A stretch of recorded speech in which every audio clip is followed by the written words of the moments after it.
I had numbly swiped left so many times in a row, I almost missed it. I wish I had. My wife, Allison, had been dead for 2 full years. Yet, there she was, on Tinder, smiling at me, in a photo I had never seen, looking older than she did when she passed. All of the air went out of the room. I skimmed through the rest of her profile. There was no writing, but 3 other pictures of my dead wife I had never seen before, including one with the Statue of Liberty behind her, even though I knew she had never been to New York City, at least to my knowledge. The profile had the right name, the right after, for if my wife had just kept living after July 2020, but her location was 9 miles away, I swiped right and breathed for the first time in nearly 2 minutes. I struggled to sleep for the next 48 hours, never getting a match. Ready to message Tinder and tell them someone was impersonating my beloved dead wife on their app and doing some kind of magical Photoshop to put her in pictures that never existed. The match came at 3:33 a.m., lighting up my phone. I was already awake. The match came with a message, just a simple hi. The absolute worst in any situation, let alone this one. I mashed the letters on my phone as hard and as fast as I could. Who is this? Why are you doing this? And where did you get these pictures of my wife? She died of cervical cancer 2 years ago. You monster. I had to wait for another 24 hours before I got an answer. It came in the middle of the night again. Derek, I miss you. I'm sorry for what happened. That was it. Sorry for what happened. She died of natural causes she in no way could have controlled. And was I supposed to believe that my dead wife's spirit decided to inhabit a Tinder profile and hit me up on it? I got another message as these thoughts ran through my head. Are you home? What? What the fuck? I got another answer before I could form my own. I'm outside. My blood ran cold. Something rattled in the darkness of my kitchen, and I jumped up and readied myself in bed, then realized it was just ice dropping in the ice maker in the freezer. Another message. Holy shit. Let me in, please. Fuck. Fuck. Fuck. Fuck. What? Someone had to be fucking with me, but who would be this impossibly cruel and diabolical? There may have been a couple people who didn't like me at work, but no one who would go anywhere near this far. Another message. Never mind. No more time for thought.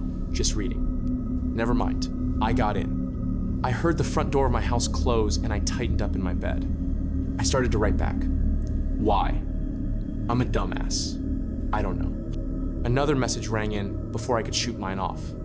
You're on Tinder too soon, Derry. The pet name only the 2 of us use between each other. The logistics of who knew that name flashed through my head as I heard footsteps approach my unlocked bedroom door. Then the footsteps stopped right outside.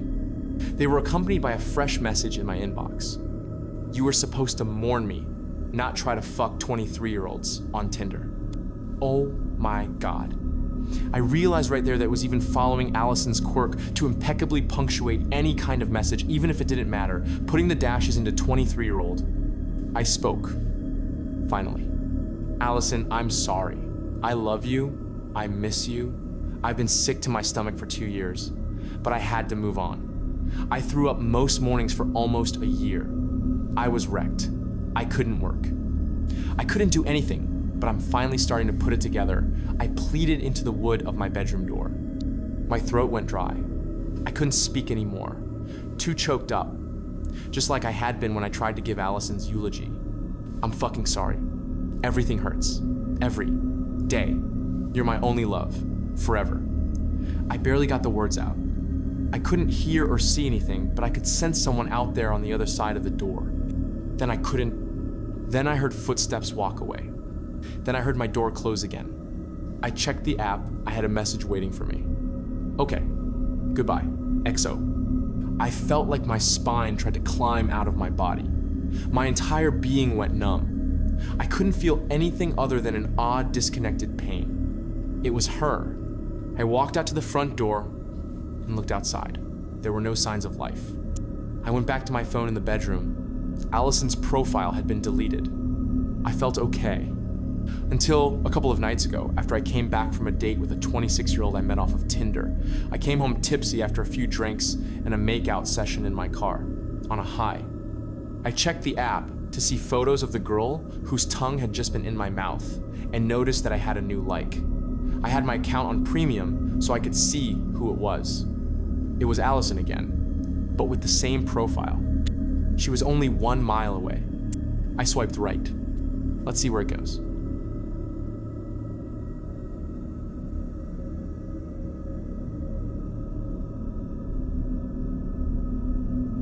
I stepped on a dead bird when I walked out my front door to go to work in the morning. I picked up my heel and looked down at a snuffed out robin that had just been underneath my boot. I thought nothing of it until I found another dead bird. This one, a fat, brown little sparrow, deceased at my feet. The sparrow and the robin were just two of what looked to be a dozen dead birds strewn around the entry and front yard of my home. This couldn't have been an accident. My pet name for my wife was Birdie. I took the lead this time. Messaging Allison on Tinder. Who is this, really? And why are you doing this? I've been through enough already. I had to sweat out the longest day of work of my life without an answer. I was numbly eating my signature dinner of spaghetti carbonara that I could make with just 5 ingredients in just 15 minutes when I got it. I missed the smell of your carbonara, and it's me. I could tell you something that only I would know. Allison shot another message before I could reply. Your secret favorite song is All Too Well by Taylor Swift. Shit, I had never told another soul that. Another message from Allison before I could think more. I miss you so much, Derry. You really made my life special. I tried to hang on. You were the last thing I thought of, and it made me happy. I truly felt loved. I could feel your hand holding me strong. Sorry, I couldn't hang on. My throat went dry, and tears fell on my phone screen as I read her message a few times. Those last moments we shared at her bed at the hospital. That rhythmic beep of the heart monitor still played in my head. I took my time to think out what to write back to her, now actually happy that she had found some digital afterlife way to contact me. Allison, there's no way to properly write out how grateful I am for the life I was lucky enough to share with you. I miss everything about you. I miss the way I would catch you looking at me with starry eyes when I walked across a room. I miss the way you talk like you're telling someone a secret, even when you're not. I miss watching your reflection on sunny hikes. Honestly, I can't write anymore. I'm sure you can feel what I feel. I know that. Sometimes I feel like you're still here, even before this. Allison replied in just the amount of time it would take someone to read that message twice. I have been there. What? Her message came across as eerie and endearing at the same time. She went on. You know when you set your keys down somewhere and then can't find them, and then they are somewhere you swear you never put them? Or when you feel like there were 5 shrimp in your stir fry, and then suddenly there are only 4. Have you ever felt warmer all of a sudden while you're crying on a rainy night? It was at that moment I realized I hadn't turned the lights on in the house, but it was almost nightfall. I sat there in the dark, crying into my congealed spaghetti, wondering if Allison was watching me right there, or if this was just the world's cruelest prank. The buzz of another message nudged me in the dark. I'll step away. I'm sorry for causing you any grief. Allison XO. I let that sit there. It felt right. But I also had to do some housekeeping. The thought of Allison lurking over my shoulder and sifting through everything in our house dug a burning hole into the lining of my stomach. I grabbed my computer, went out to my car, and drove into town. I stopped in the parking lot of the nearest grocery store. I took out my computer and started deleting everything I would never want Allison to find on my computer or my phone. Random old porn I had downloaded, some pictures with a couple of flings I embarked on since she passed. It honestly wasn't that much. I was back home in less than 20 minutes. Everything felt right until I went to open our bedroom door and found a small pair of red underwear wrapped around the handle. The image of their former owner burned into my mind and turned my entire head red in a flash. I saw the girl in my mind. Small, bubbly, very drunk. At the bar I went to with my high school friends. She was there with her friends from high school too. One thing led to another. We went back to my house and spent the night together. I think she could pick up on the sadness inside me and tried to cheer me up by leaving her racy underwear on the floor like she forgot them. I threw them somewhere in my closet and forgot about them, honestly. I started to panic. I started to think of a response, but I also started to feel like I had downed an entire bottle of NyQuil. My thoughts got slow. My eyelids got heavy. Every muscle in my body became sluggish. I felt drugged. I dropped down hard on the floor, unable to even make it to the bed. Lying on the floor, struggling to just stay awake, I felt my phone vibrate in my pocket. I used the last of my strength to reach into my pocket and get my phone out.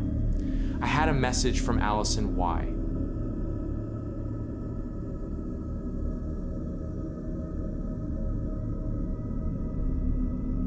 I never found out why Allison drugged me other than to just mess with me or get back at me for the incriminating things she found on my computer or phone or in my closet. I kept waiting to get a notification on Tinder that I was liked by Allison. I kept paying for the stupid premium account so I could find out, but it never happened, and months went by. I kept waiting for something strange to happen in our house. It never did. The power went out once because someone hit a power pole on my street. That was it. Life went back to normal. One of the girls, Phoebe, I had casually talked with on Tinder just before Allison's profile annihilated my world, stepped into my life. We started hanging out regularly, though always in public or at her place. I held off having her at my place as long as I could. I thought about telling her the situation and then scraping that idea. It was far too crazy. Months had gone by without a peep from Allison, and I was finally comfortable having Phoebe over. I invited her over for dinner. I had talked up my 5-ingredient, 15-minute carbonara, and she really wanted it, and this red wine I had been talking about. Phoebe and I hadn't slept together yet, and I was getting major vibes that this was going to be the night. So I decided to make everything perfect, and that got me deep cleaning my place. I was cleaning out a coat closet when I found Allison's old MacBook. It was stored above the jackets on a ledge underneath board games, which hadn't been dusted off since when she was sick. Just looking at those games flashed cozy nights on the couch, underneath a blanket, and sipping drinks through my head. I felt a little warmer than I did before. The MacBook provided a momentary distraction. I sat down on the couch and started going through Allison's files. I knew she saved her favorite photos and videos there. I didn't have much time with Phoebe coming over soon, so I just skimmed through the thousands of photos and videos and fought back tears.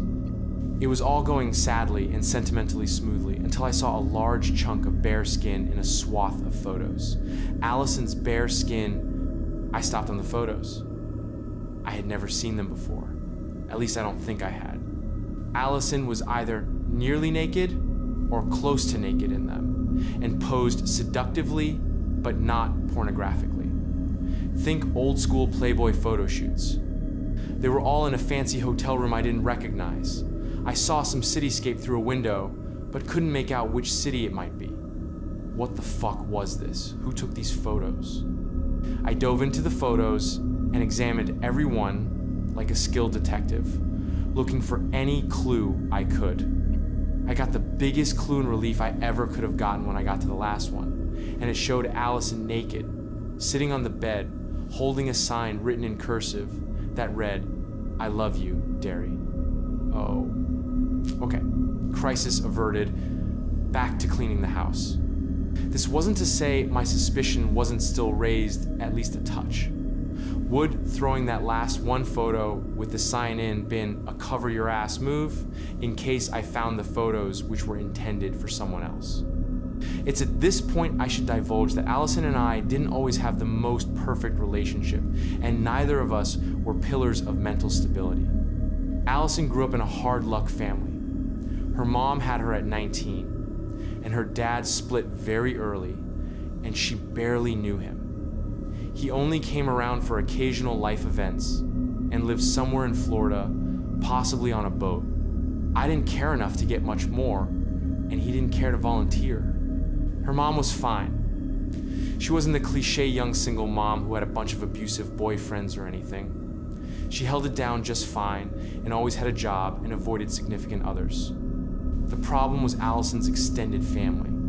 They were all bad news and always lurking around. Particularly her sister Sophia, who was a dark cloud that seemed to always blow in at the worst time with sketchy friends and ruin things. Allison also had her fair share of mental issues. Nothing completely crippling or diagnosed, but she always had a mix of numb, depression, and sporadic manic anger. She didn't let it hold her back though. She got through college, always had decent jobs, and met and married the upstanding individual that is myself. I had my own fair share of issues myself. On the surface, I had a very clean-cut, middle-class, suburban upbringing. One look under that veneer showed a dull darkness of seemingly contagious anger and depression. More on that later though. Our issues tended to help us in some ways. We could lean on each other and understand each other in the hard times. Then sometimes we couldn't. The blowout fights were epic. The worst came just 3 months before our wedding. I can't even remember what sparked it, but we ended up screaming at each other all night. And she called off the wedding, even though all of the save the dates were already pinned on all of our loved ones' refrigerators. The deepest regret in my life, which keeps me up at night, is the cruelest thing I said to her in that fight. I told her she didn't actually mean that much to me. She had just been convenient at a time in my life when I had nothing going on. She was a movie I watched on an airplane and would then forget about. I didn't mean that at all. I was just so hurt after the things she said to me and calling off the wedding that I thought of the cruelest possible thing I could say at that moment, and it came out of me. The wedding was off for a few days. We just never told anyone about it. We patched things up and were golden by the time we walked down the aisle. This was all running through my head when I was on top of Phoebe in my bed. It was definitely affecting me. I was barely there. I was kind of just going through the motions until it was finished. Phoebe didn't seem to pick up on my troubles. We laid in bed for a while chatting before she asked to shower. I then embarked on one of my muscle memory rituals. Usually after sex with Allison, she went to the shower and I went to the bathroom in the front of the house to pee, so I wasn't peeing right in front of her. I did this with Phoebe, walking naked through our home and into the guest bathroom. Thinking back now, I thought I did notice something peculiar in the kitchen, a moisture, the smell of gas. But that could just be my brain putting together pieces that weren't there, trying to figure out what happened shortly after. Had I paid closer attention to the kitchen, I wouldn't have noticed. The pot filler on the stove had filled up a pot that was resting on a burner, and the gas burn had been put on high. But I didn't. I walked right by and back to the master bathroom. Phoebe asked me if I wanted to shower with her. I did. I slipped into the shower. It was warm, comforting, and beautiful. It must have been about 45 seconds before the boiling water came over the side of the shower. The boiling water mostly hit Phoebe's back as she had her head down, the shower nozzle hitting the nape of her neck.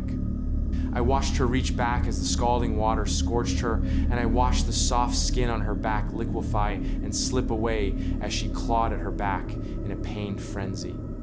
The water caught my shoulder, and I got the same treatment, a searing pain, and the smell of burning flesh right under my nose. I yanked Phoebe out of the shower and wrapped her in a towel. She screamed and heaved in my arms as my eyes combed the bathroom for our assailant. I didn't see anyone, but I saw something written in the fog of the bathroom mirror. I watched everything.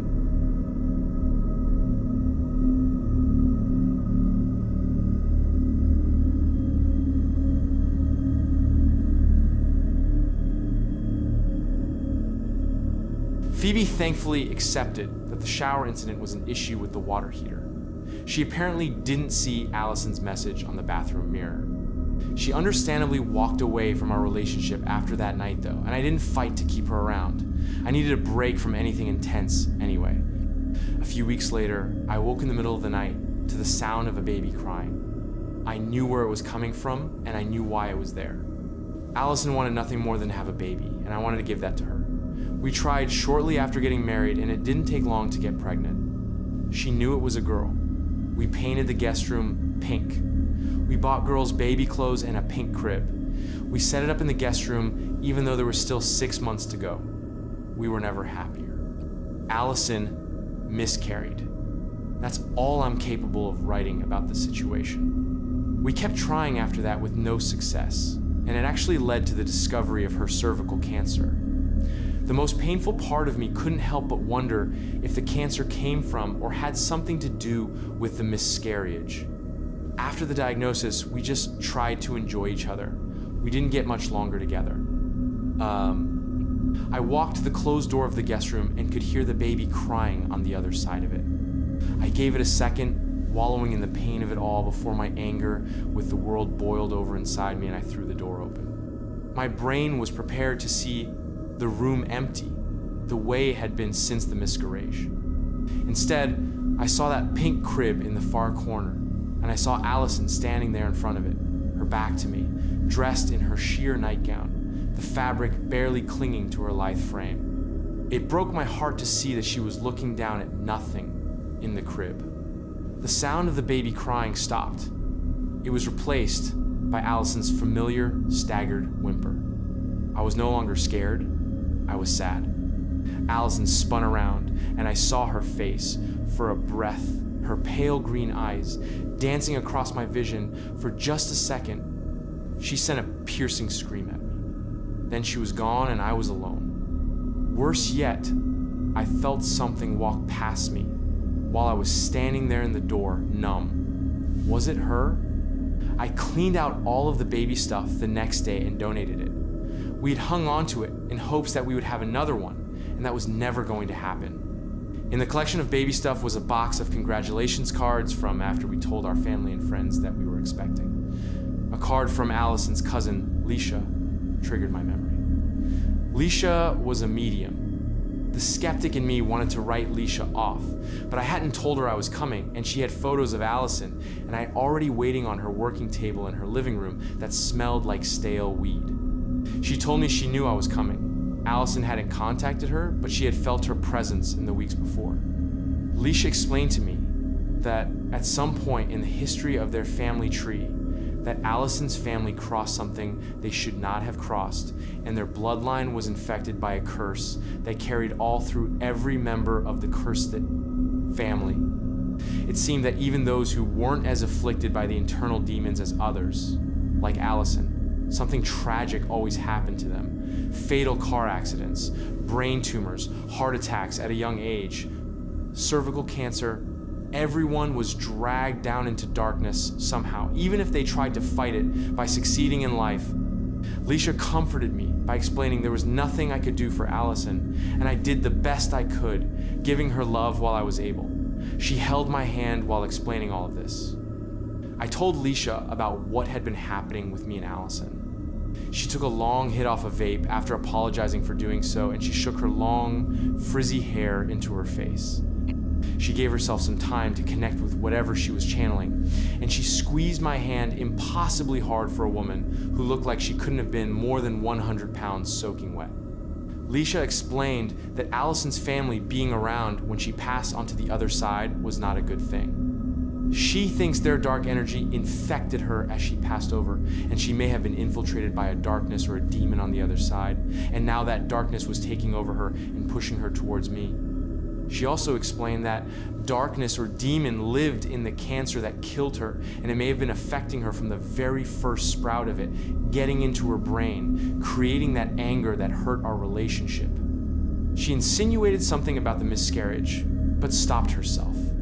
She went into that. Ghosts are souls that feel unresolved with their life and the world, and linger trying to hang on to it, and demons can act like parasites, using those lingering ghosts to get back into and negatively affect the living world.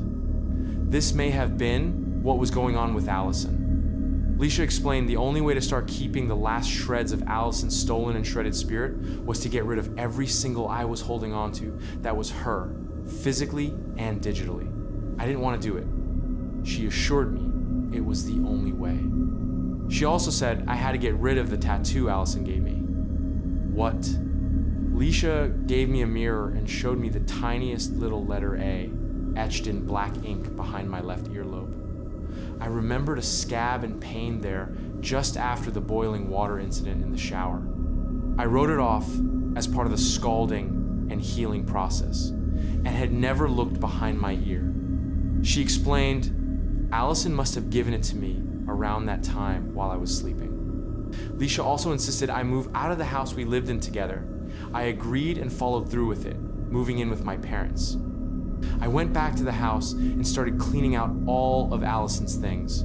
I donated as much as I could to charity. The last piece was my wedding ring. I stopped wearing it after a year, but kept it in my nightstand. This was the one recommendation I didn't completely obey. I didn't get rid of it, as she suggested. I put it in a safe deposit box at my bank. I just couldn't bear to not have it exist in the world. I experienced some grace at my parents' house. I was there for a week with no disturbances. I finally got some good sleep, got some work done, started eating again. We had a wonderful dinner at home with my parents the first Sunday night after I moved in. 3 full glasses of wine made me feel good and put me in the moment. That wine helped drift me off to sleep and keep me there for quite some time, but not through the entire night. Drinking always made me have to get up and pee in the middle of the night. I was in the bathroom when I heard the sound of music. The music lured me out into the dark living room, and I realized it wasn't music. It was Allison's voice coming hushed out of the echo dot in the room. It was so low I couldn't make out what she was saying. I drifted over to the corner of the room where the Alexa was to try and listen. There was a lit candle flickering next to the Alexa, the flame seeming to flicker with the rhythm of the soft words coming out of the device. I didn't remember the candle being on when we went to bed. Closer to the Alexa, I could make out the words coming out of the machine. I heard a fragment of the wedding vows Allison, and I read to each other. My emotions swelled in my chest, and in unison, the dozen other candles in the room ignited with strong flames, casting the room in a pale light all around me.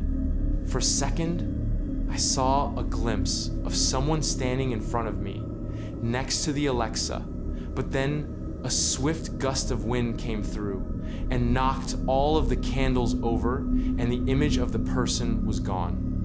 The candle in front of me fell onto a framed photo of my parents with Allison and I, smiling on our wedding day, standing in a golden field on a summer afternoon. I watched the frame and photo set ablaze with incredible speed. Still frozen, I heard Allison's voice on the Alexa switch from reading to simply crying. Those familiar sobs filled my ears and started to get louder and louder the longer I stood there. The flames started to build all around me, yet I still couldn't move. I heard my mom scream from behind me. Allison's cries got louder on the Alexa, as if they were trying to compete with my mom's screeches. My mom was able to yank me out of the room. We were all able to get out of the house, and the fire department got there soon enough to save the house with only some moderate fire damage. I went to see Leisha immediately. She was waiting on the front porch of her house, even though it was just daybreak and I hadn't told her I was coming, nursing a cup of coffee and a freshly killed bowl of weed. Me down. She grabbed me by the face and pulled mine closer to hers. I'll share the words she shared with me. Allison loved you. She would never do any of these terrible things to you, but this is no longer her. That darkness has taken over her spirit. There is still some of her and her light deep down inside her, and sometimes it cracks through and sends you some of that sweetness which made you love her, but it will always now only be brief. You can't hang on anymore. You can keep her in your mind and your heart, but that's the only place she can live for you. Otherwise, this evil spirit will take you down with it, and you'll both be haunted. I had to let go of that wedding ring. I went back to our house. I remembered there was one more thing in addition to the wedding ring of Allison's I hadn't brought myself to purge yet. I also had to get rid of. Allison always wore the same perfume. I left a bottle in the bathroom back at the house because I couldn't bring myself to throw it out. Keeping her scent was one of the things I really didn't want to lose. I would spray it periodically to remember her. I pulled the perfume bottle out of the bathroom cupboard and started to carry it out of the room. I was almost to the door when I tripped and fell. I fell into the counter with the perfume bottle in my hand. The bottle smashed into the edge of the sink and shattered. A jagged edge of the bottle slashed across my hand, ripping open my palm. Some of the liquid of the perfume splashed up into my face, landing in my mouth, stinging my tongue. I straight up inhaled some of the perfume, choked on it, coughed profusely, and squeezed my cut hand, trying to stop the bleeding. Allison's perfume seeped into my body through the cuts in my hand, and the liquid soaked my mouth. I shook it off.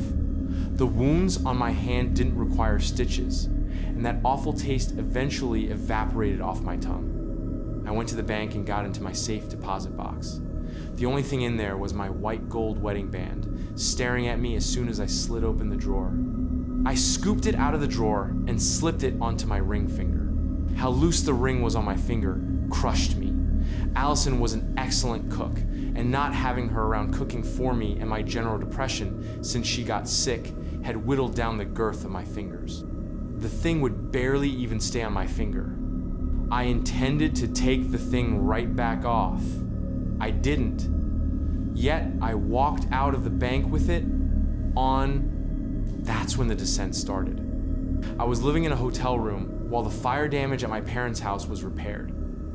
It was one of those mid-range chain hotels by the airport without the least bit of charm or life and perpetually dim. My room was at the top floor at the very end of the hallway, and it became my dark sanctuary from the world. I stopped going to work. I stopped hanging out with my parents. No friends, no apps, just me, sitting in my room and barely turning the lights on. I can hardly even remember what happened during that time. It's like a movie I can only vaguely remember watching. Bits and pieces come to me, and I can see little snippets of that time, but they feel like I'm watching my life, not participating in it. What I do remember is a feeling, being locked in that room in the dark with just my thoughts and emotions. And those feelings were painful and destructive. I thought about breaking the window and jumping out. I thought about drowning myself in the bathtub or throwing the television plugged in into the bathtub while I was in it. I thought about the steak knife that came with my room service one night and what I could do with it. My parents and Leisha rescued me. They came to my door one night and wouldn't let me not come out. Leisha took a photo to show me how terrible I looked. Sunken dark eyes, ashen skin, my hair coated with grease.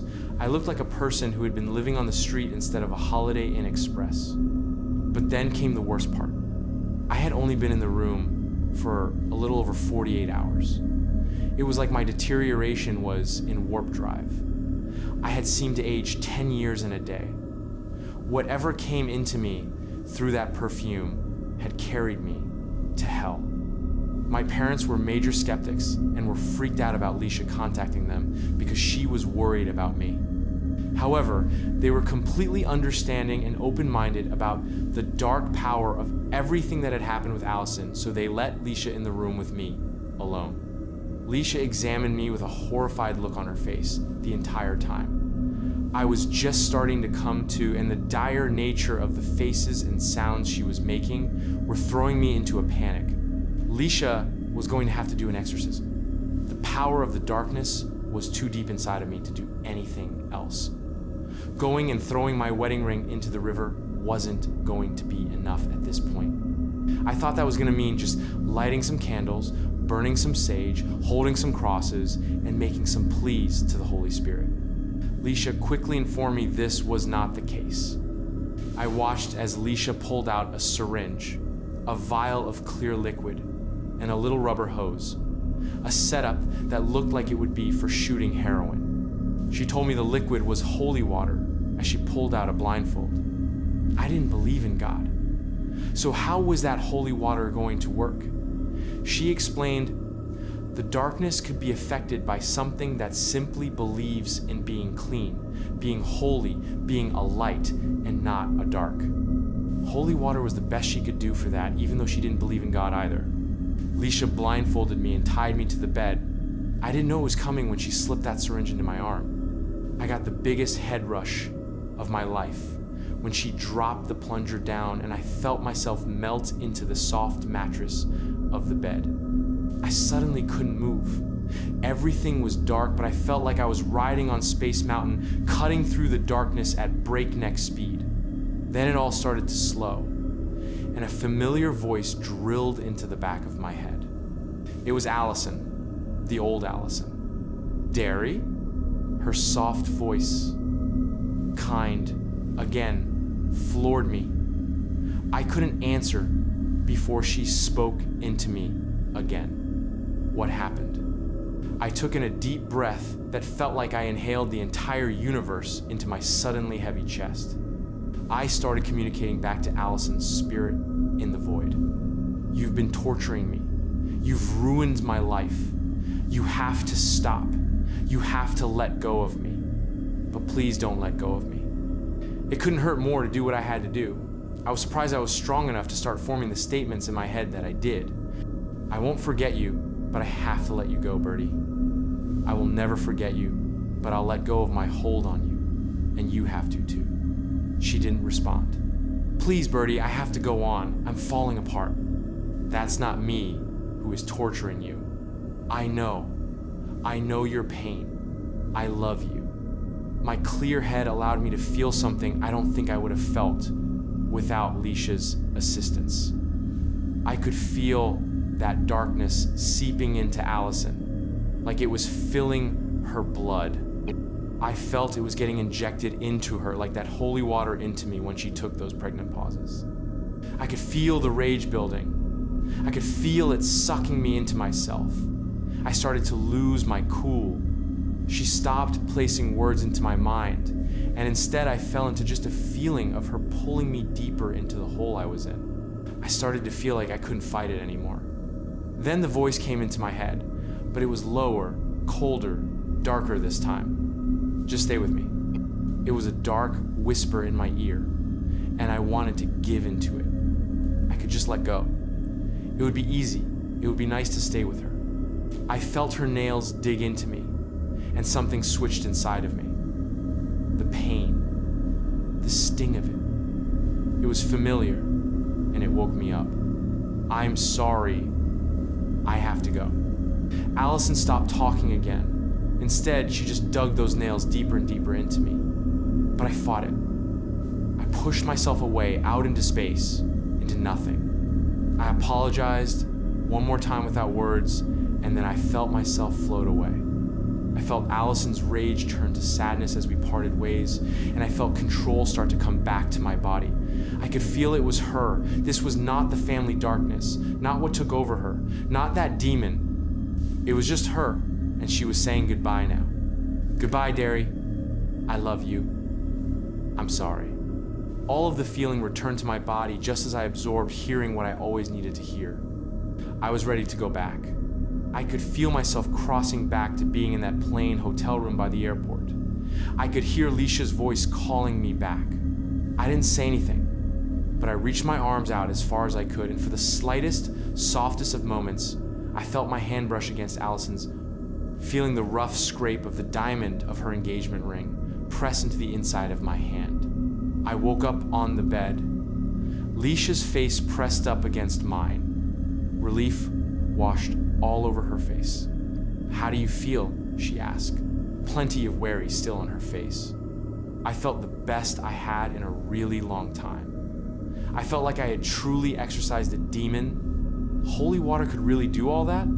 I asked Leisha instead of answering her question. No, that was ketamine, but I just didn't want to freak you out, Leisha explained. I don't think anything could have freaked me out at that moment. I was ready to move on with my life for the first time in years.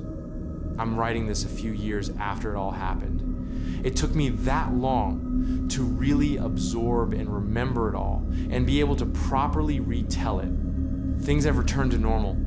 I have a girlfriend not from Tinder. I have a new house. I have a life. All I have left of Allison are the memories. Well, I do have one physical item I did keep that I didn't tell Lesha that I did. I never got the little A tattoo Allison behind my earlobe removed. Every once in a while, I'll wake up in the middle of the night with it itching, and I'll wonder if it's Allison returning or just sending me a little hello. But then it goes away and I go back to sleep. I almost never see it, but I always know it's there. And that's perfect.